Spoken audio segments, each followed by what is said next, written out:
Some of you might already know it, but I'm quite a Snapdragon 625 fanboy, and that's why I asked Trading Shenzhen if I could get my hands on the Xiaomi Redmi 4 Prime. Since they're awesome, they said yes, and that's why I want to share my first impressions with you today after using it for about 1 day. And I have to say, I'm quite impressed, because after all, this device costs about 170 euros, and what you get here for this is, after all, quite impressive with a Snapdragon 625, and usually those devices with such a chip cost like double. And if you just take a look at the design, I have to say it looks very, very nice, especially with the really nice curve here on the back. It feels great in the hand. As you can see, of course, it's obviously a bit more bulky, but therefore it has a big battery. And this is what I'm talking about when I say I want a device with premium heft, because it feels a little bit chunky, but so solid, so well made chunky, that I actually like that, of course, with the beveled edges and all.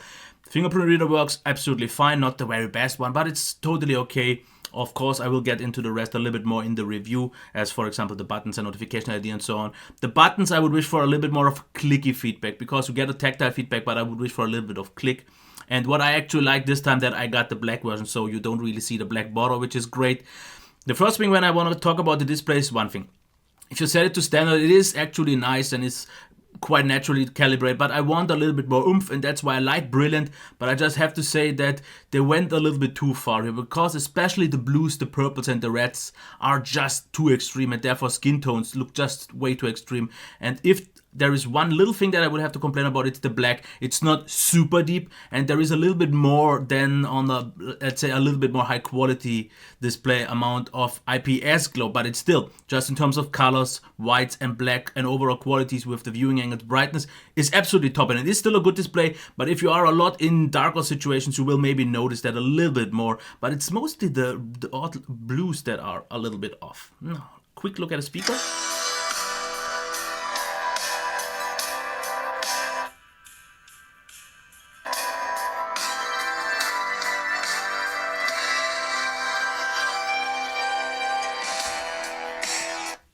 Speaker is absolutely solid. It's not the very loudest one, but it's, I guess I would say it's not loud enough. I will have to use it in a little bit more of a normal environment, and I like that the sound is quite rich. It's not extremely full or so, but that gets the job done, and it's definitely above average. Noticeably, I'm gonna have to check the headphone jack, but I don't have the highest expectations here so far. I wasn't surprised here by Xiaomi, and that's solid. Now, the performance. I don't really need to quit all the apps, because it's just that's something that I will do in the full review. But when it comes to the scrolling, I have to say once again, the Snapdragon 625 here performs really, really nice, because everything is nice and smooth and absolutely knows to deliver. And I got pretty much the same performance that I got from a Lenovo P2 or maybe Z Play from Moto, because as you can see here, everything is nice. And I would definitely put it above the Zenfone or maybe the Huawei Nova, because it feels noticeably smoother. So they did actually quite a good amount of optimization here, because I heard from different reviews that it's also once again one of these not that optimized chips, but maybe they updated it, because I got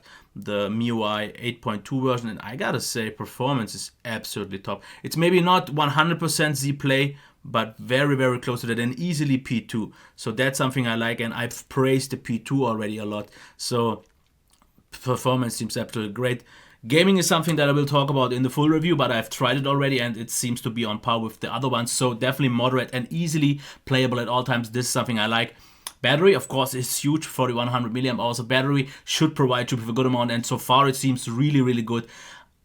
I expect a little bit more from what I've done for first impressions. I just used it for maybe half a charge so far, but it should be great, because after all, since it has a bigger battery in the Z Play, a smaller display, maybe not quite as optimized, it should be at least where the Moto Z Play was, which was insane, or maybe even noticeably better, which could be the case.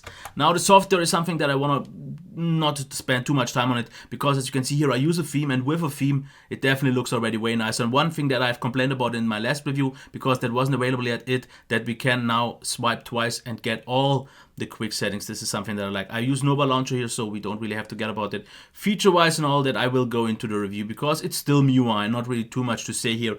And of course, this will all be mentioned in the full review. But I gotta say, there are still the one, let's say, the one quirk that I'm not so happy with, and that is RAM management kills apps a little bit weirdly, especially my Smart Task Launcher that I use for my gestures, because it sometimes still can't launch the apps from the launcher once they are launched from the home screen. It works, and sometimes it just gets closed, even though I have set permissions all to that. So these two gripes, if they get away with it, I would be actually absolutely happy with the system, would have no issue at all with that, and would be super happy. And this is something that they could easily fix, and this is something that you shouldn't bother about. That's just for me personally. And why am I so a little bit annoyed by that? Because if they fix this, this is actually a device that I want, because you all know that I prefer smaller phones, and even though I said I love the Lenovo P2, this is just more of my form factor, and the battery should be even as great. And let's not forget one thing, 170 euros.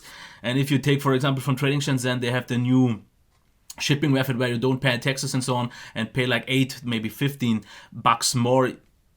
It's like, let's say 180, 190 for Snapdragon 625 device with amazing hardware, overall great specs. So sounds very promising. Of course, camera, battery, performance, full report and everything will be covered in the full review, but for now that would have been it. I'm highly impressed. I definitely can't wait to give it my full spin, but I have a few other devices that I have to review first. But I hope this was helpful. Otherwise, you know what you do.